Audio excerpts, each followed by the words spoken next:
Hey, this is Coach Tim, Spider Cave Studios, Torrance, California, and I have a great guest, a world-known bodybuilder, expert, trainer of champions, ex-football player from a long time ago. That's one of the things I love saying because I love football, you know that. But I got a guy here, Leo Costa, who is going to talk about not bodybuilding per se, but how bodybuilding actually saved his life from 3 strokes. Tell us how that works, Leo. Well, Tim, thanks for having me on. This is our second time around. See if we can make this one work. Second time's a charm. That's right. Yeah, I 13 years ago, I had 3 strokes in 3 weeks, and to say that it was a wake-up call in my life is an understatement for sure. Me thinking, I would have never, when it was happening to me, I still remember the day as it was very traumatic. I didn't know what the hell was going on. I was training a client. Had one of my feet up on a bench and I had my arms across the body and I was giving him instruction. And the next thing I know, something like just jolted me. And I thought to myself, what the hell was that? It was one of those things where I've never felt that before. But I don't know. I just thought, well, the athlete in me. I just thought, well, let me just see how this, shake it off a little bit. Work through it. Work through it. That was my first thing I thought about until I took my foot off the bench and I couldn't find the floor with my foot. It's an odd feeling. I had to look to see where the ground was to put my foot down. And then it was like it was like dominoes falling. It was like, that's the first thing that happened to me. And then I had my hand, I remember, on the bar, I thought it had the bench with the free bar on it. And I had my hand on it, and all of a sudden my hand just fell off the bar. So that was the next thing. It was like this, all of a sudden I started losing function, and I thought, whoa, that started scaring me. So for the life of me, I would have never thought a stroke, not in 100 years. Me, a bodybuilder, an athlete, no way. I don't know. So I didn't feel right. I decided to go home and I drove about 10 miles home, which I probably shouldn't have. As I was driving, I could feel my vision was going and I was in trouble. Lord. Yeah. And I got into my house, and just as I walked in the back door, I fell on the floor. My wife had to come get me and help pick me up. And it was the weirdest thing. I just sat there. My wife wanted to call somebody, ambulance or something, and I'm stubborn. And I kept saying, just let me, and I was speaking Portuguese. Portuguese is actually my first language. I learned Portuguese when I was young, and then English is my second language. So And my you wife, flipped, yeah, you didn't know? nope. My wife said I was speaking Portuguese to her, very fluent, and I had no idea that Oh my happened. God. But the long story short is finally my oldest son came over to the house and they called the ambulance.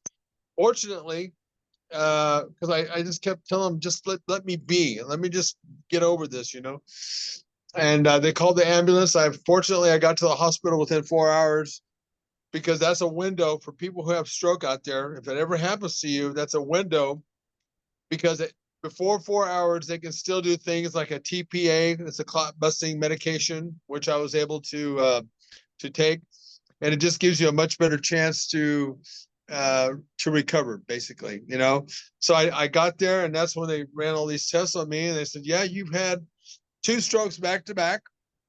And then that's when they started telling me things about this TPA, and things like, if it works for you, they inject you with something. If it works for you, the paralysis that you're experiencing right now will go away like it never happened to you. If it doesn't, it could kill you. That's a hell of a thing to have to deal with. I have my kids there. I felt bad for them, but I already knew. I told them in the best way that I could, because I wasn't talking too well. I didn't want to be like I was in that condition. So I just told them, give it to me.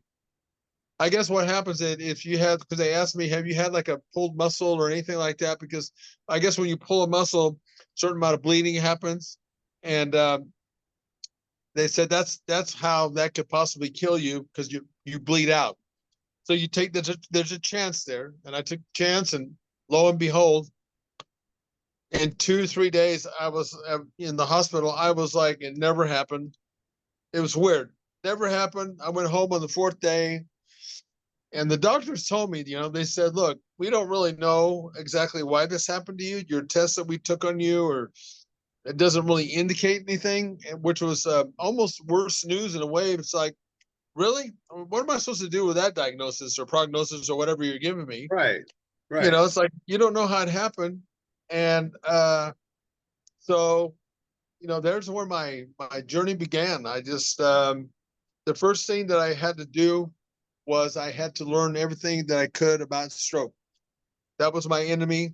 That was my foe, and I had to know everything about it, even if I didn't want to know about it. It was something I just had to face, and I started learning things like one of the biggest reasons why people have a stroke is because of chronic high blood pressure. And at that time, I was bodybuilding. I was a month or so away from a show.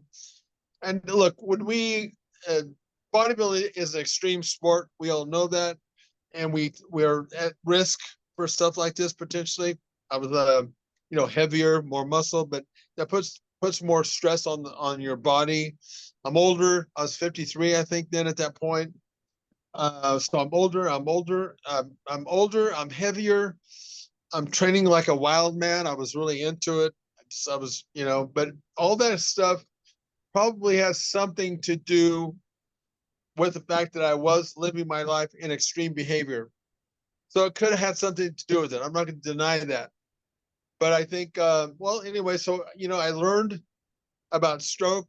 I learned when I was trying to, because the doctors had set me up for an appointment to go to a physical therapist, and I went to see them. And after the first visit, I knew that I wasn't going to go back because the guy was not speaking my language. He was saying things like, Mr. Costa, we want to make sure that we get you back to functional. And my goal for myself was to be at 100% recovered. So I never came back to the guy, and I relied on my background in bodybuilding. This is where I talk about bodybuilding saved my life because, as you know, Tim, a bodybuilder who's a student of the game, and there's enough of us out there. When you're a student of the game, you have an intimate relationship with every single muscle in your body, and not too many people know that unless they are a student of the game and they've had already enough years underneath their belt where they've tried everything with nutrition and with training, and like Einstein said, true knowledge is through experience. And so I made a controversial call. It really irritated my wife. It scared her. And I said, I'm just going to rehab myself. So she was my physical therapist. I told her, when I went to Bulgaria a few years back, one of the things I learned over there was all about the mind and muscle connection and how your body works in 21-day increments. Like when you do a regimen for 21 days, that's when your body starts entering a a plateau. That's not a bad thing. It's just that it takes 21 days for your body to adapt to an environment. So I just used all that information that I got there. I had my wife, we started with my arm because it was totally paralyzed. And she would just grab my arm and pull my hand towards me like I was doing a curl. I couldn't do it at all. All I was doing was watching that motion. I wanted to test my theory.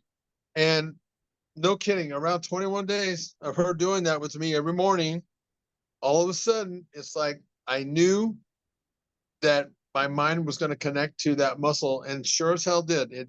That day, it's like when you just know something. That morning, I connected to my arm. I knew at that point that I had a chance. It was now up to me.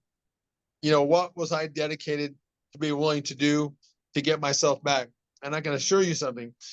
Unfortunately, the stroke recovery rate for people who have stroke is very low. Only 10% make an almost 100% recovery.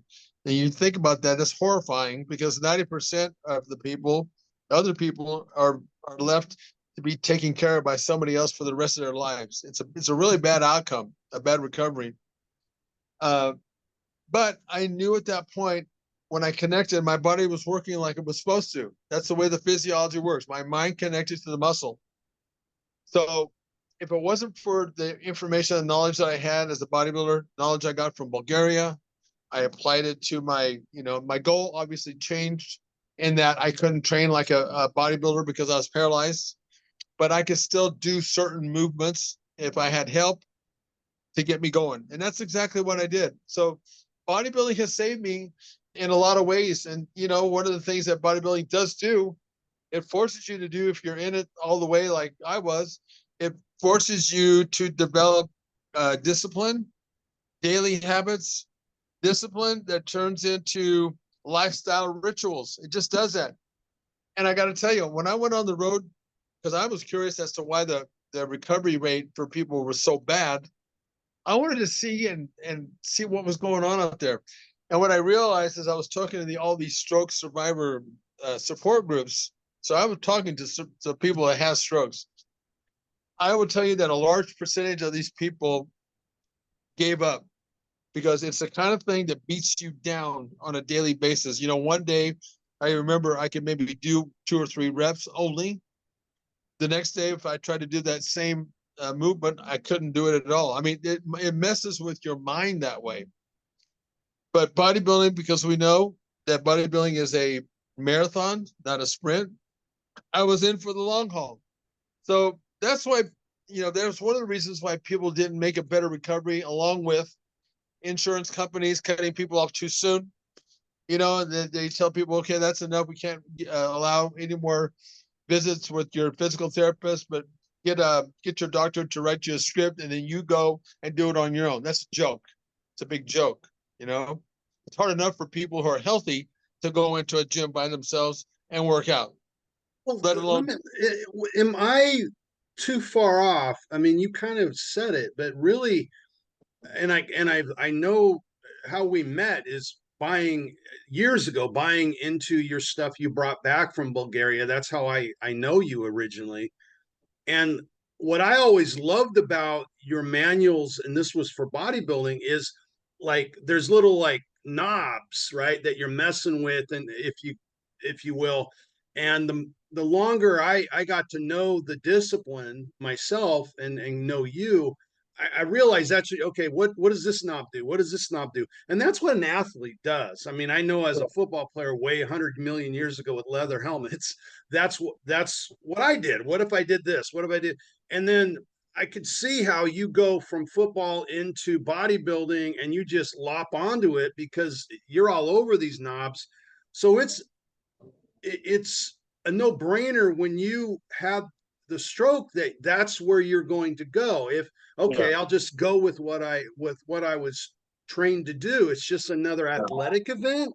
Is yeah. is is that crazy to say that? No, it is. It's a big time. It's like the biggest game I was playing. I had never been in something that hard to do and that hard to master because of what I've just told you. One day I was pretty successful. The next day it was like I never even did any rehab for the body part, and it was just, and then that was just for one body part. The whole body had to be rehabbed like that. So Yeah. yeah, if it wasn't for sport to begin with, for sure, been an athlete since 8 years of age, but especially bodybuilding because this, it's the discipline is just unrelenting, unwavering. If you want to do it right, Yeah. and so that's, like I said, it's saved me in so many ways. Throughout my whole life, I'm now 69, and I'm still getting huge benefits from it.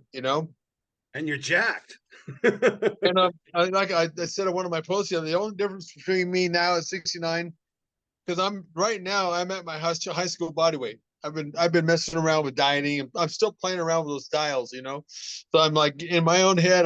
I originally started cutting 41 pounds ago. I use different things now for shows. I'm not going to go compete in a show. There was a wedding that I was going to go to. So the wedding was my competition. I was getting ready for that wedding. You know what I mean? That's what I do now.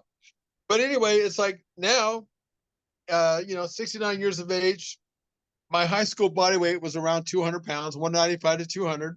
I'm right now on Friday, 199. But the only difference is now from when I was 18 years of age, I'm carrying a hell of a lot more muscle now than I was when I was 18. Right. Right. So I was that's going to kind of say that. cool. Yeah. Yeah. Yeah. That rocks. Yeah. So you have a hell of a message of hope because you're coming from a different perspective on this as an athlete who has beat it, right? Now, just to be fair, when I first talked to you about this years ago, you said that you can still tell it ain't 100% right, right? Yeah. You use the arm curl as an example, but so you're not 100%, but I wouldn't know the difference looking at you. Nobody does. It's something that I know because of that intimate relationship. I know my body. Nobody else does, you know? So you might say it's a new normal, new 100% recovery. But, when you think about it as an athlete, because I know this, when I've gotten hurt as an athlete, if I've twisted my ankle, I'm never really quite the same as I was before I got injured. I'm 100% enough to play competitively, but I don't think you really ever get back to the way you were. You just adapt to a new level of Yeah, 100%. I don't know. That's just my own yeah, opinion of I that. agree. But you're right. Yes, I know I'm hard on myself, but I have to realize that the fact that I'm narcissistic and I'm vain to a large degree, I'm conscious of that people can tell, and the truth is sometimes you just can't put that much value in what other people think about you. You just go about your business. But yes, it's a no one knows really at all. uh I do, and that keeps me going. And I got to tell you, one of the things that going back to the reason why people don't make a better recovery, it was also about information that doctors, at least 13 years ago, I think it's changed a little bit now. I'm not sure, but basically one of the things they said to these people that were trying to recover from stroke, they said after about 8 months, you're as good as you're going to get. And I think that was something that, well, first of all, it wasn't true. And the fact that you tell that to somebody when they get to that point, it's like, well, why the hell do it anymore? I'm done. But I And know then I know you enough that piss you off. yeah, it did. And so well, I'm going to Right. show them. Yeah. I'm going to, yeah. And the truth of the matter is, I got results on a regular basis. I call them breakthroughs. I got results, oh, 3, 4, 5 years, 6 years. My breakthroughs, there were fewer and fewer because I didn't have as much to. It's like the person that loses the last 5 pounds compared to the last 50 pounds, Right. you know. But I just recently had another breakthrough. I mean, I know it, nobody else does, but I can feel it in the way my body moves. And it just happened probably I think about a month ago. It was just something else that just opened up a channel, something happened, So it what? opened up. Let me ask you this, because as you know, I've coached football off and on over the years on the side, uh, besides digital marketing.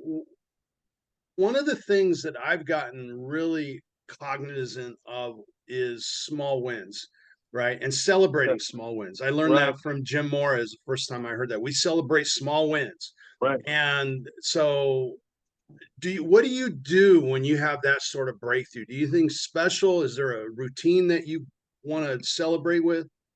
I no, I totally agree with what you're saying. These little small wins that I get, they're huge, and I do celebrate them.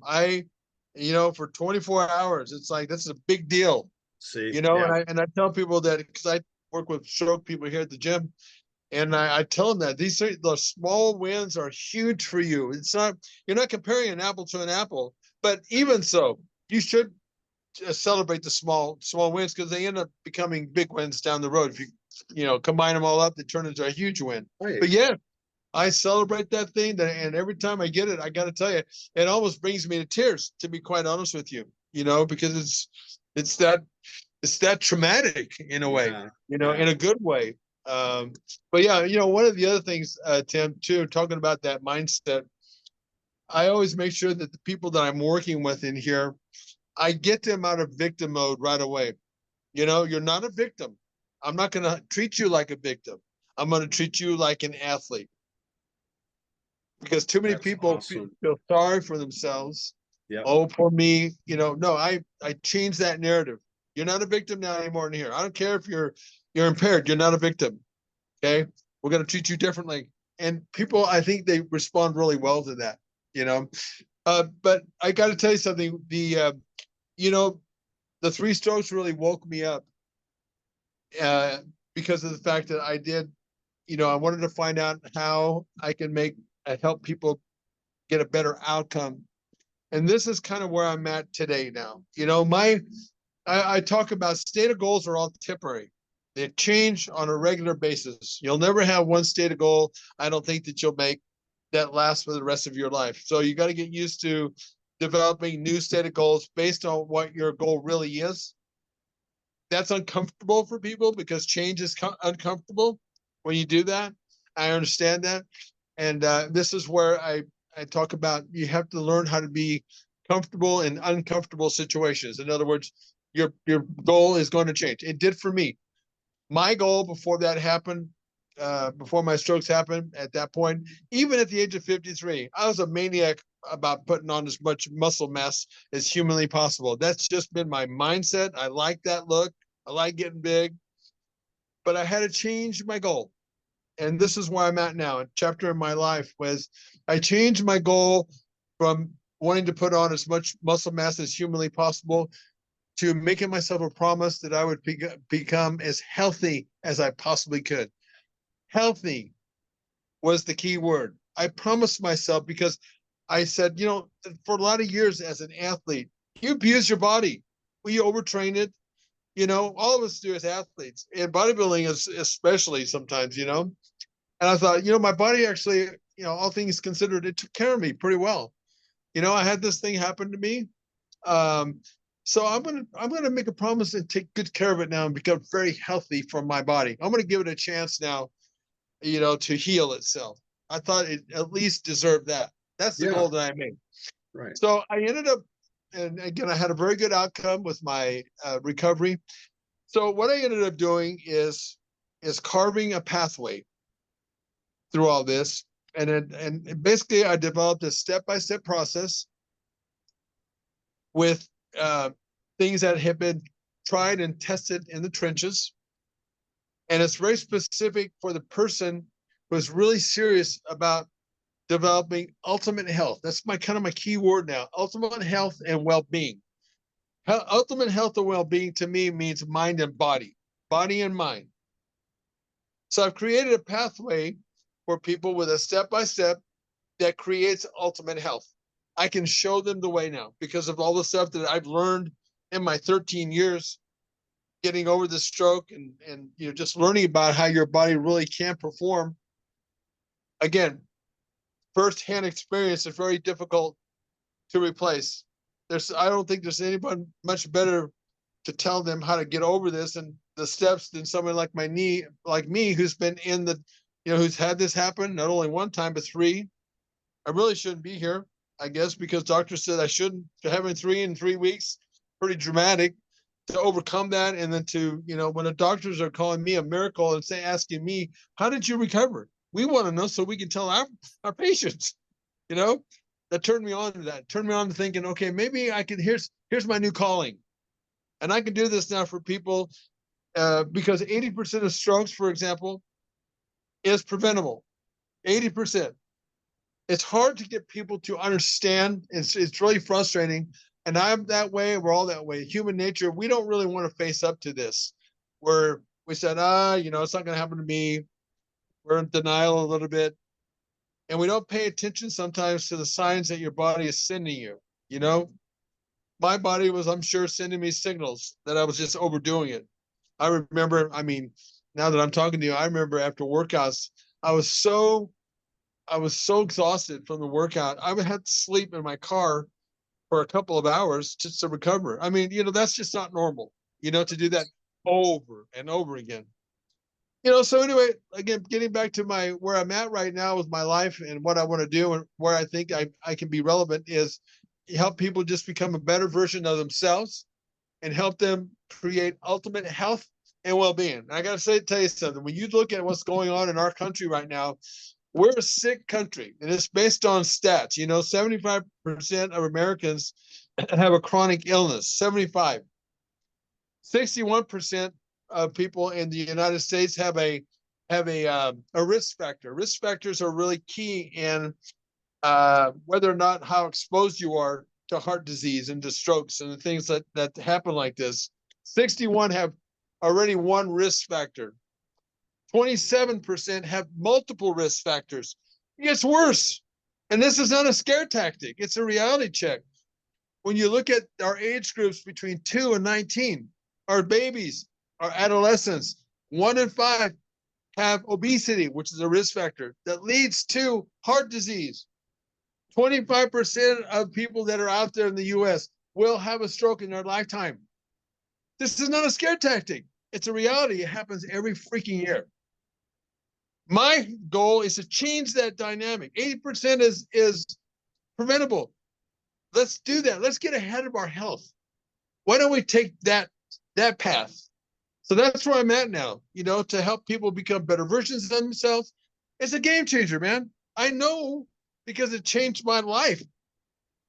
I'm living a life right now that I could go down tomorrow. But the way that I feel now, Tim, I've not felt any better in any age that I've been. Be honest. You're what, 69? You're 69. You're an inspiration to everybody. Here you are talking about this stuff, and you talked about goals a second ago. Obviously, you're stacking goals right now, and you're at 69. You're not stopping anytime soon. So right. I'd love people to be able to get in touch with you. How do they get in touch with you? And how do they tap into what you have to offer to the world? And I'm glad that you asked that, because I've been shooting video almost daily, all focusing around this. If you go to my website, leocostajr.com, there is a free questionnaire there. You fill it out. It's free. You send it to me. I look at it. I can help you. I can make you understand how exposed you really are to any kind of heart disease, any kind of stroke. I can already tell you about yourself right there in that free questionnaire. And I tell people, look, I'm trying to get people to get off their asses to be proactive, because you know what? I can't do it for them. They have to be a willing participant. The first step for them is to take action and go to my website. Be proactive. You don't have to pay for the questionnaire. Fill it out. I'll call you. I'll talk. In fact, I have one today that just reached out to me, and I'll give you a consultation. I'll tell you what you have to do to get on the right path. But at the end of the day, everybody needs a coach, and you're their coach. I'm their coach, and but you have to be. And you had coaches. Excuse, I'm sorry to cut you. You had coaches that brought you to the dance, right? Absolutely. And when I was training for bodybuilding, I had training partners. They're essentially their coach in essence. So yes, it's always better if you have somebody that's in your corner. They're right there with you. So yes, I'm your coach. I'm the person that's going to shorten your learning curve. I can get you in 3 hours or less a week. For the people that are listening out there, in 3 hours, as little as 3 hours a week, I can put you on a step-by-step program that's going to create and produce results at will, pretty immediate, because we're shortening that learning curve. I've made all the mistakes. I've done them all. I know what works from firsthand experience. So this is what I'm so fired up about. And I get really, always frustrated when people just won't take that step. So I urge them, this is a journey that we're both going on. Is it worth it to you to create ultimate health and well-being? And you, I can say, just from absorbing and consuming your materials over the years, you are extremely a good coach and very very approachable. It's not like you're intimidating to anybody. You work with women, you work with men, right? Athletes, all the whole spectrum. There's no intimidation here. That you're very, very approachable. Yeah, just what's your goal, and it's like building a house. This foundation that I'm talking about is this three-step process. That's your foundation. We build a strong foundation, like you build a strong foundation for a structure that you build. And then on top of that, we're using the 3 components that are responsible for changing your body in the most efficient way. Then it's identifying what your goal is. This is that step-by-step process that's done in a very specific way. And that's the reason why it produces results at will. So I keep hammering this away, hoping people will listen to that. And my next chapter in life now, Tim, is I want to go out and speak to huge audiences. It can be smaller, but I want to speak to audiences all over the world and tell them this story. not just to scare them with stats about stroke, but just create that ultimate health. I think that's where it's at. If you feel good and you create that, everything else is, you can do just about what you want because you're in a good shape that way. Right. There's hope. There's always hope. There's always a way. Absolutely. Hey, Leo, can you give your information out just one more time before we close this out? Yes. Please go to my website at leocostajr.com. On the front page of that website, you'll see a questionnaire. Fill it out, send it to me, reach out to me. If you don't want to fill it out, reach out to me. We'll have a consultation. I'll find out what your goal is, and we'll get you on the right path. And then it's just a matter of you, hanging in there and letting me be your partner. It's as good as that. Well, Leo, I'll tell you, I enjoyed this conversation with you as always. Selfishly, when I had the chance to talk with you again, I wanted to meet with you. So I appreciate your time. I appreciate you having me on. Like I said, I hope people are listening. I'm sure they are. And I appreciate you having me on. Take care, man. Talk to you soon. And the doctors, they came in and they took all these tests on me and they said, why are you even here? You shouldn't be here. Come on. I was 2 months away from the biggest competition of my bodybuilding career. At the time, I was living my life at very extreme levels. Ready? Go.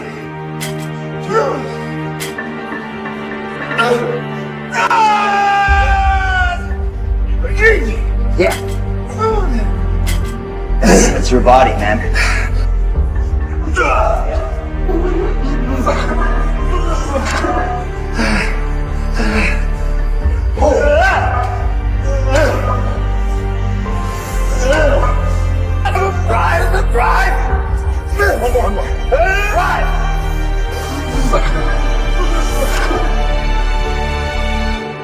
That's when the unthinkable happened. I had 3 strokes in 3 weeks that left me paralyzed. Adversity, what I've learned, does one of two things. It either destroys you or defines you. It really is up to you. The doctor came in and looked at me and said, you are a miracle. And your story needs to be told. And I can learn from you. I need to learn from you, he said. And the minute your book comes out, I want that because I can teach my people all about it. I want to give people the tools to overcome adversity and success.